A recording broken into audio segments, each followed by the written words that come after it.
Welcome back in জলসাচি।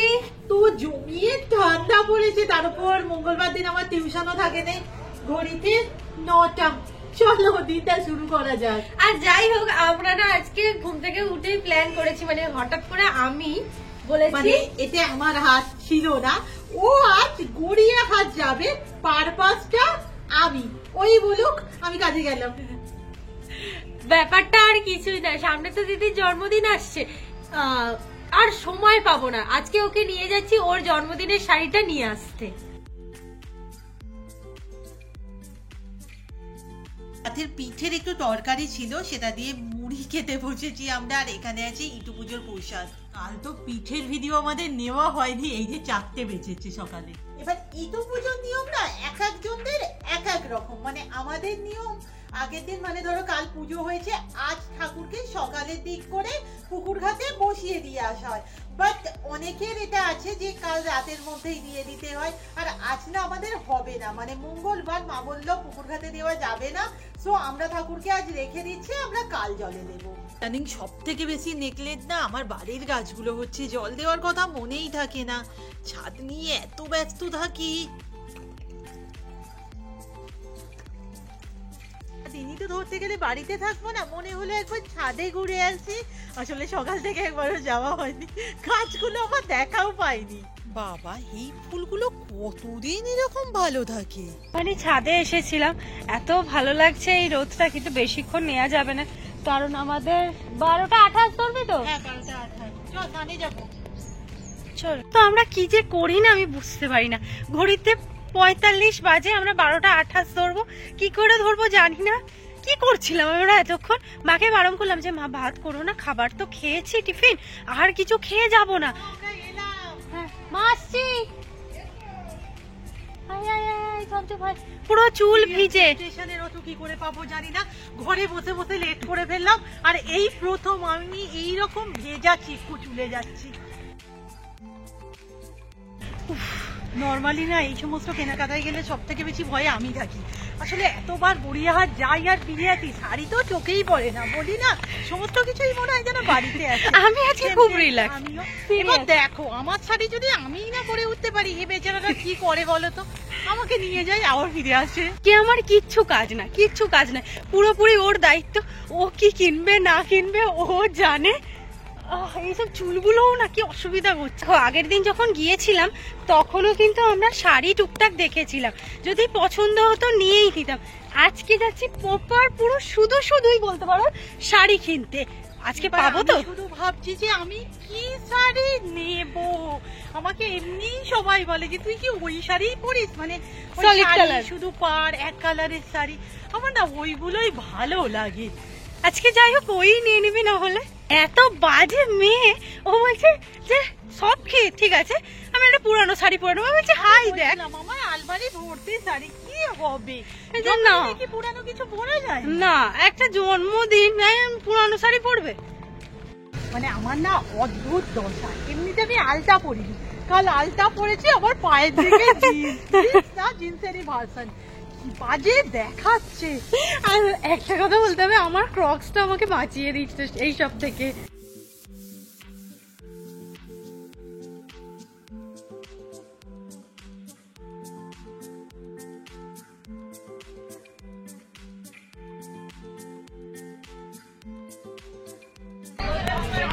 Video দেখছে প্রথম জলসাটি। High high করো।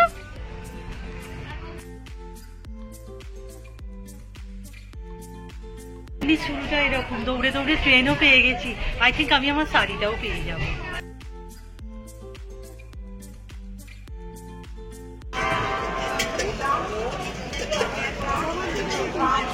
আলিগঞ্জ নেমে গেছি। উফ, আর আজকে ট্রেনটাও এত লেট করলো। ভয় এখনো, শাড়িটা পেয়ে গেলে আমি ক্যাজুয়াল থাকতে পারি। এই তো সবে এলাম, কি নেবো?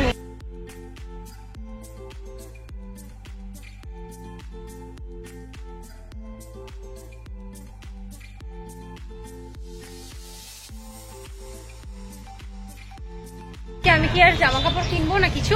হ্যাঁ কিনতেই পারি, গড়িয়াহাট চত্বর কিন্তু পুরো ফাঁকা। হ্যাঁ গড়িয়াহাটে এখন আমরা তার মানে আজকেও আমি কিনবো।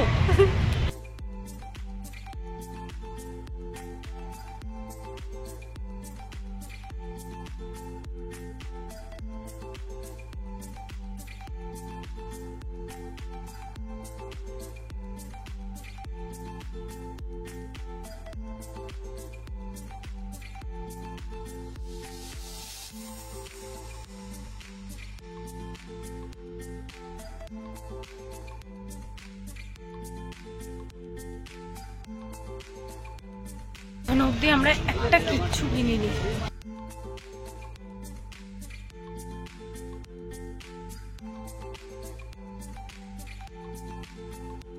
মেইন যে কাজে এসেছি শাড়ি, সেটাই দেখা যাবে। শাড়ি আদেও পাবি তো?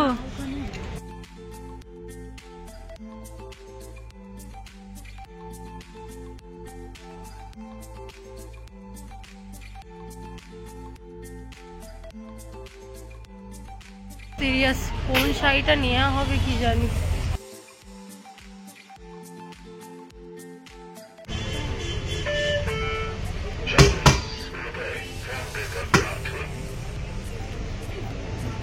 ঠিক না, তুই একা খাস না, আমিও খাই। চ দেখি, পাইনি শাড়ি, পাইনি। এই দোকানটাই দেখি। আর ভাবছিলাম যে শাড়ি নিয়ে চব্য হবে, এই নিয়ে 5-6 বার ঘুরে ফেললাম, পছন্দ দিদিরা হচ্ছে না। ঘুরেছি, ঘুরে ঘুরে যাই হোক মোটামুটি দিদি একটা শাড়ি পছন্দ করেছে, এখানে নিয়েও নিয়েছে।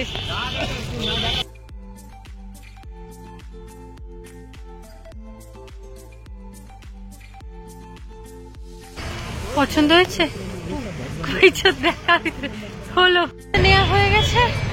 এবার আমি একটা জামা কিনবো।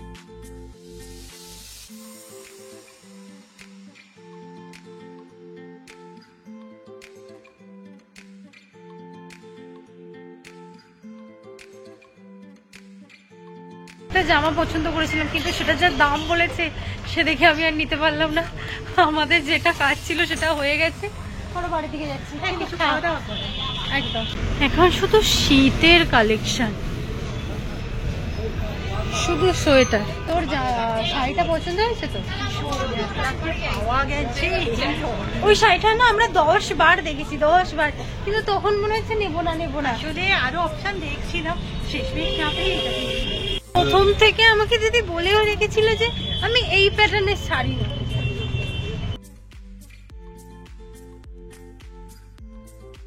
আমরা বসেছি খাবার খেতে, চাউমিন। খুব গরম, তোটা খাওয়া হয়ে গেছে না, হাঁটতে পারছি না। দিদিও খেতেও পারলো না, দিদির ভাগেরটাও আমি খেলাম। 5 শিয়ালদা থেকে ছাড়বে।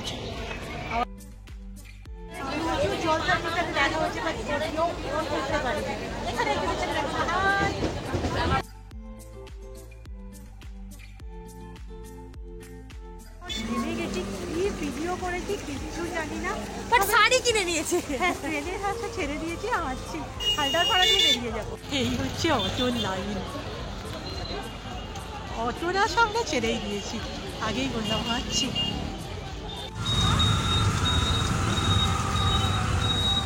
পূজালির অটোটাও পেয়ে গিয়েছিলাম, আশা করিনি যে পূজালির অটো পেয়ে যাব।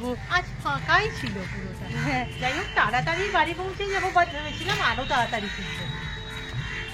আর কি শাড়িটা নিয়েছি, তোমরা তো দেখার জন্য এক্সাইটেড, আমিও দেখানোর জন্য। আমি কেন, সরি দিদিও, আমরা দেখানোর জন্য এক্সাইটেড। বাড়ি গিয়ে ফ্রেশ হয়ে নিই। বাড়ি, বাপরে বাপ কি ঠান্ডা বাইরে। কেমন হয়েছে দিদি শাড়িটা? খুব সুন্দর হয়েছে। জানো আমি একটা হ্যাঁ বল, ওই রঙের শাড়ি নেই। ভাবো তাহলে, দেখে দেখে দিদি একটা ভালো শাড়ি নিয়েছে। আরে ওখান দিয়ে দেখা যাচ্ছে, একটু একটু দেখাবো না, এখন প্রান্তে যাচ্ছি সবাই। শাড়িটা না বাড়িতে দেখছিলাম, মনে হলো তোমাদের সাথেও শেয়ার করে দিই। অ্যাকচুয়ালি ওখান থেকে এসে তো বিছানাতেই একটু খেয়েছি, আর নিচ্ছে না শরীর, বুঝতেই তো পারছো এই কদিন টানা বেরোচ্ছি। বাট তোমাদের শাড়িটা দেখানোর আগে একটা কথা বলে দিই, শাড়িটা না সবার বাড়িতে ভীষণ পছন্দ হয়েছে। সবার। মা সব থেকে আগে বললো এই কালারটা আমাদের কাছে আর এই মায়ের একটাই কথা যে তোরা না একটু আলাদা আলাদা শাড়ি কিনবি, তোরা এক কেন শাড়ি কিনবি? মা না সবাই বলে। যাই হোক কথা না বাড়ি, এবার শাড়িটা তোমাদের আমরা দেখি। বেরোচ্ছে দিদির জন্মদিনের শাড়ি। আই থিঙ্ক এই শাড়িটার সাথে এই মুহূর্তে সবাই পরিচিত। এবছর পুজোয় যা এবছর পুজোয় এই শাড়িটা প্রচুর উঠেছিল। আর এইভাবে এইভাবে এইভাবে এইভাবে, আর এটার নাম বোধহয় জিমিচু, আমি যদি ভুল না হই জিমিচু ওর জিমিচু, আমি জানি না। অ্যাকচুয়ালি আমি বাড়ি থেকে না ঠিকই করে গিয়েছিলাম যে এরকম ধরনের শাড়ি দেবো। এই নিয়ে আমার তানিয়ার সাথে একদিন কথাও হয়েছিল, বাট তানিয়া এটাই জিমিচু ওর জিমিচু, তো আমি ঠিকঠাক জানি না। এই শাড়িটা আমার বোনের অতটাও পছন্দ ছিল না, বাট ওই আর কি কোনো কিছু তো পাইনি। মানে আজকে আমরা বালিগঞ্জে ঘুরেছি, দোকানগুলোয় ঢুকতে লিটারালি আমাদের লজ্জা লাগছে। সবাই বলছে দেখে যাও, যেটা চাইছো তোমরা পেয়ে যাবে। আরে পছন্দই হচ্ছে না কিছু। আর আমি যে কপার কালারের শাড়িটা পরি ওটার হলুদ আর সবুজ ভার্সন আমরা প্রচুর দেখেছি। এমনকি লাস্ট মোমেন্টে না একটা শাড়ি আমার পছন্দ হয়েছিল, আমি দেখে সেটাই তো ভাবছি আমি হাত দেবো না। আমি রুম্পা যেখান থেকে জন্মদিনের শাড়ি কিনেছিলাম ওখানে একটা শাড়ি আমার খুব পছন্দ হয়েছিল। ওই শাড়িটা আমি এতটা দেখিও নি, আমি খুব বড় বড় ব্লগারদের ওটা পড়তে দেখেছি, কর্নার টু কর্নার করে একটা পার যাবে, মানে কুচি থেকে আঁচল অব্দি এরকম মানে স্টাইল ভাবে যাবে। বাট ওখানে না কালার অপশন গুলো আমার পছন্দ হয়। একটাই ছিল শুধু পিঙ্ক কালার, পিঙ্ক কালার যেটা একদমই চোখে লাগছিল না। আর হলো রেড আছে, আর রেড এন্ড ব্ল্যাক আমাদের এত বেশি, তো আমরা নিতে চাইনি। আমি ফিরেই আসতাম, লিটারালি আমি ফিরেই আসতাম। শেষ মোমেন্টে মনে হলো তবে এই শাড়িটা নিয়ে নি। এই শাড়িটা কিন্তু ওই দোকানে নয়, আরো অনেক দোকানে ছিল, সেখানে কালার ছিল না। হ্যাঁ সেখানে আমাদের ঠিকঠাক পছন্দ হয়নি। তো এই হচ্ছে আমার জন্মদিনের শাড়ি। একবার এইভাবে পরবো, এইভাবে গায়ে দেবো। আচ্ছা, আর তোমাদের আমি একটা কথা বলতে চাই, তোমরা বিশ্বাস করবে না, আমি নিজেকেই বিশ্বাস করতে পারছি না, আমরা শুধু এটা কিনেছি আর কিচ্ছু কিনিনি। সব জামা দেখেছি, আমি বুঝতেই পারছি না। আর একটা জিনিস কিনেছি আমরা, লঙ্কা কিনেছি। হ্যাঁ লঙ্কা কিনে, এছাড়া আর কি না একটা জামা একটু পছন্দ পছন্দ। মা গো মা, আমার সিরিয়াস ওই জামাটা আমার এখন মনে হচ্ছে বেশ আমার বাড়িতে চলে আসতো, কি ভালো হতো। তবে এখান থেকে আমি শাড়িটার অরিজিনাল কালারটা বোঝা যাচ্ছে, তাই না? এর আগে পর্যন্ত যতক্ষণ দেখছিলাম ক্যামেরায় আসছিল না। কালারটা কিন্তু অসাধারণ, দিদিকে বললেও ভালো লাগবে। বাট এটাকে স্টাইলিং করা হবে কি করে না আমি তো বুঝে উঠতে পারছি না। আমরা তো কিনেছি দেখে হাই কি রে এর, ও আমি উল্টো দিক ধরেছি। শুধু ওইটাই বলবো, আমার মনে হলো এখানে কপার কালারের গয়না বললে একটু বেশি ভালো। আরে তুই তো বানিয়ে নিতে পারবি কুন্দানে। হ্যাঁ, আর তোমাদের কাছে যদি এটা স্টাইলিং করার কোনো অপশন থাকে আমাকে প্লিজ জানিও। আর কেমন হয়েছে জানিও দিদির জন্মদিনের শাড়িটা। কি সেন্ট বেরিয়েছে, আর আমি তো পুরো হাঁ হয়ে গেছি। কিমা ঘুগনি তার সাথে রুটি। আজকের ভিডিও এখানেই শেষ করছি, নেক্সট ভিডিওতে দেখা হবে, টাটা।